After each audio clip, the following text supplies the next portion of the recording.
In the spring of 40 AD, 3 Roman legions, roughly 15,000 elite soldiers, stood fully armed on the shores of the English Channel.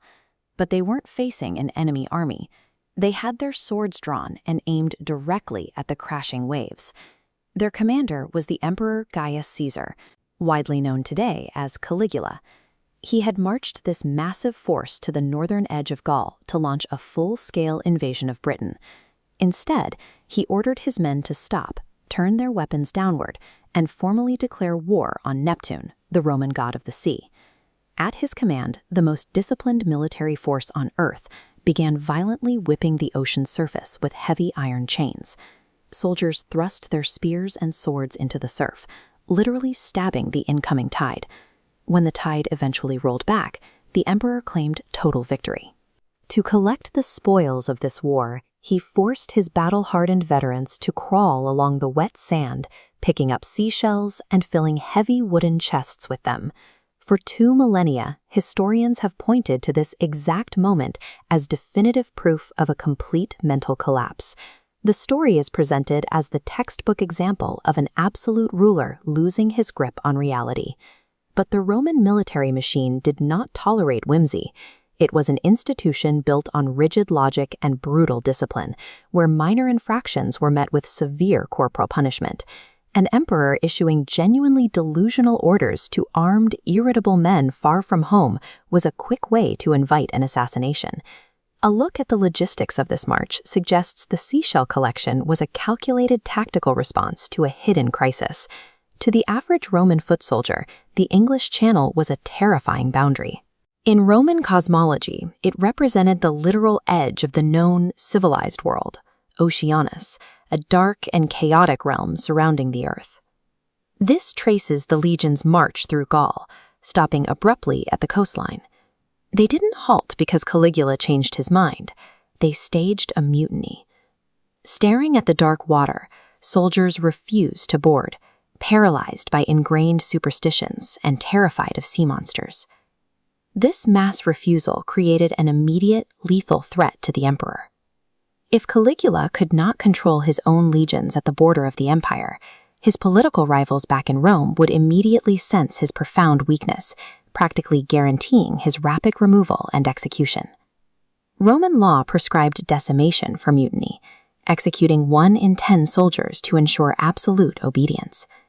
But Caligula, preparing for campaigns in Germania and Britain, knew this mandatory punishment would wipe out 10% of his elite men, crippling their combat readiness. He faced an impossible leadership dilemma. He had to completely break the rebellious pride of 15,000 mutineers and reassert total dominance, but he had to do it without diminishing their physical numbers or compromising their strength. Ordering the troops to attack the waves was deliberate political theater.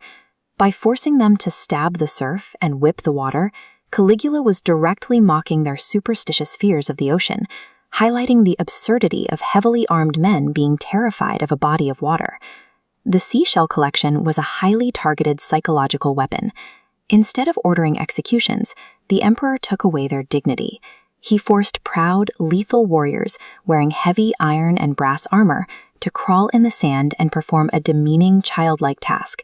This public humiliation instantly shattered the mutiny.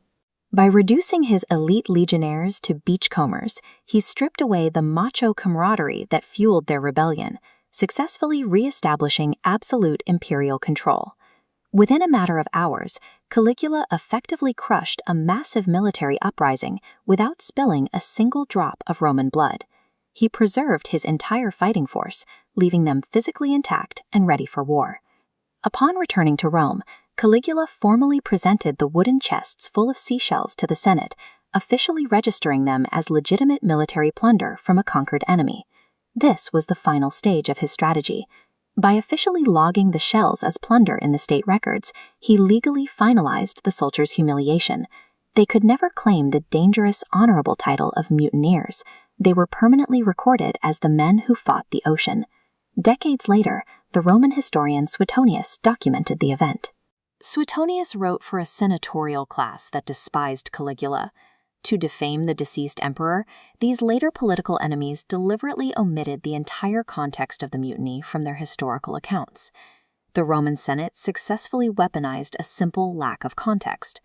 By stripping away the tactical necessity of the mutiny, they turned a dead rival strategy into a 2,000-year-old joke. When historical events are categorized as pure insanity, we are often just looking at a brutal, calculated strategy where the original context has been erased. While Caligula used absurdity to hide his strategy, other moments in history are exactly as disastrous as they appear. They were simply the result of pure, documented incompetence. That brings us to the 1904 Olympic Marathon in St. Louis. It was intended to be an international athletic showcase, but due to staggering mismanagement, it rapidly devolved into a near-fatal catastrophe.